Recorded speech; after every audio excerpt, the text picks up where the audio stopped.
महाराज जी, हम तीनों दोस्त हैं काफ़ी टाइम से, तो मैं चाहता हूँ थोड़ी सी जैसे सुदामा जी और कृष्ण जी की फ्रेंडशिप के बारे में हम सुनते हैं और काफ़ी सारे भजन भी हैं उस चीज़ को लेके, तो थोड़ा उनकी फ्रेंडशिप के बारे में आप बताइए थोड़ा। जैसे अब इंग्लिश में एक ही शब्द आता है फ्रेंडशिप जी। पर अगर हमारे अब हिंदी में आ जाओ तो दो बात आती है, मित्रता और सख्य, सखा। जैसे अभी आप वृंदावन आने लग जाओगे तो वृंदावन में आप कहोगे ये मेरो सखा है भैया, ये मेरो सखा। वहां मित्र शब्द का प्रयोग नहीं होता। मित्र और सखा में अंतर बहुत बड़ा होता है। मित्र मतलब यदा कदा मिलती, कभी कभी मिले, काम पड़ने पर मिले, वो मित्र है। पर आप तीनों को देख के कैसे, आप तीनों मित्र नहीं हो, सखा हो। वो सखा कौन? वो संग खाए, संग ही रहे, संग ही सोवे, संग ही सब काम करे। मतलब तीन देह हैं, प्राण लेकिन एक ही हैं तीनों के, तो इसको सखत्व कहते हैं। ऐसे सखा थे श्री कृष्ण और सुदामा। उनकी कथा बहुत सुंदर आती है कि सुदामा जी एक झोपड़ी में रहते हैं और कृष्ण सोने की नगरी में रहते हैं। ऐसा कैसे? क्या एक ही गुरुकुल में गुरु जी की यही कृपा हुई दोनों पे कि एक पे ज्यादा हो गई एक पे कम? बोले नहीं, ये सुदामा जी का सख्य है कि एक दिन सुदामा जी और कृष्ण दोनों जब गुरुकुल में पढ़ते थे तो एक दिन वहां पर भृगु ऋषि आए भिक्षा मांगने के लिए।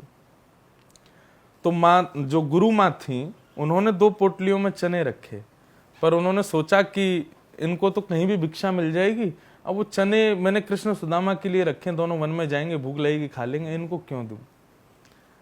सुदामा जी और कृष्ण का विचार करके गुरु माँ ने वो चने नहीं दिए। भृगु ऋषि से बोली, बाबा कल आ जाइयो, आज तो कछु है ना है हम पे देवे को। भृगु ऋषि जाने लगे, मन में विचार करने, इतना बड़ा गुरुकुल, इतने बच्चे पढ़ते हैं, देने के लिए भिक्षा में कुछ भी नहीं था। तभी नेत्र बंद करके उन्होंने अपनी दिव्य दृष्टि से देखा तो उनको वो पोटली के चने दिखाई दिए। अच्छा, बच्चों के मोह में वो चने छुपा लिए, अपने बच्चों को देने चाहती हैं, मेरे को नहीं दिए, एक ऋषि को नहीं दिया। श्राप देता हूं, जो भी उन चनों को खाएगा वो लक्ष्मी विहीन हो जाएगा, उसके जीवन से लक्ष्मी चली जाएगी, वो निर्धन हो जाएगा, खाने पीने के लाले पड़ेंगे उसके। तो ये बात जब भृगु ऋषि जब श्राप दे रहे थे तो वहीं वृक्ष के पीछे, झाड़ियों के पीछे तुलसी तोड़ रहे थे सुदामा जी। और सुदामा जी ने ये वहां बैठे बैठे सुन लिया, और जैसे सुना तो दौड़ करके गए कि भाई वो चने कोई बच्चे खा ना ले, मैं देखूं जाके। जैसे ही सुदामा जी गए, इतने में गुरु माँ ने सुदामा इधर आ, सुन तू और कृष्ण आज दोनों वन में जा रहे हो, ये लो, ये तेरे पोटली है, कृष्ण की पोटली, चने हैं इनमें, पा लेना दोनों जाके। तो सुदामा जी वहीं निर्वाक हो गए, बोले कि अरे ये तो मेरे और कृष्ण के लिए ही थे।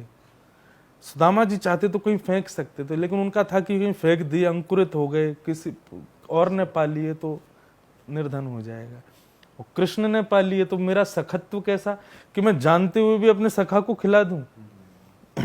तो सुदामा जी ने मौका पाया। ठाकुर जी पेड़ पे चढ़ने में थोड़े कमजोर हैं, सुदामा जी जल्दी चढ़ जाते हैं।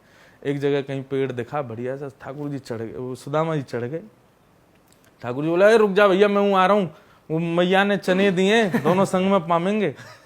लेकिन सुदामा जी ने दोनों पोटलियां खोली, एक पोटली खा गए, भर ली मुंह में, नेत्रों से आंसू गिरते जा रहे हैं। ठाकुर जी कोसते जा रहे हैं, अरे सुदामा कहा कर रहो भैया, मेरे चना है, उन्हें मत खावे। लेकिन जैसे जैसे ठाकुर जी ऊपर चढ़े, दूसरी पोटली खोल के भी सुदामा जी ने पा ली। और जैसे ठाकुर जी आए तो ठाकुर जी नाराज हो गए, बोले सुदामा तेरो ऐसो भाव, तू मेरे चना नहीं खा गए हो? तो सुदामा जी गले ते लग गए, बोले मुंह को बहुत भूख लगी लाला, या मारे खा के हो। लेकिन नेत्रों से आंसू गिरते रहे और बोले, लाला तू हमेशा खुश रही हो, हमेशा प्रसन्न रही हो। तो मेरे मन में भाव आता है कि द्वारिकाधीश सोने की नगरी के राजा है ना, तो इस सुदामा के बट की लक्ष्मी है ठाकुर जी के पास, इस सुदामा का गिफ्ट है ठाकुर जी के लिए। और एक सुदामा ऐसे घर में रहते हैं जहां बारिश हो जाए तो कमर कमर पानी, बच्चे भूखे सोते हैं, ये सब उनका सखत्व था। उन्होंने अपने बट का सब कुछ दे दिया ठाकुर जी को। या तो मित्र हो ही ना जीवन में, हो तो सुदामा जी जैसा हो। मित्र ना हो, सखा हो। सखा, हाँ ये बात सही, मित्र मत बनाओ, सखा बनाओ।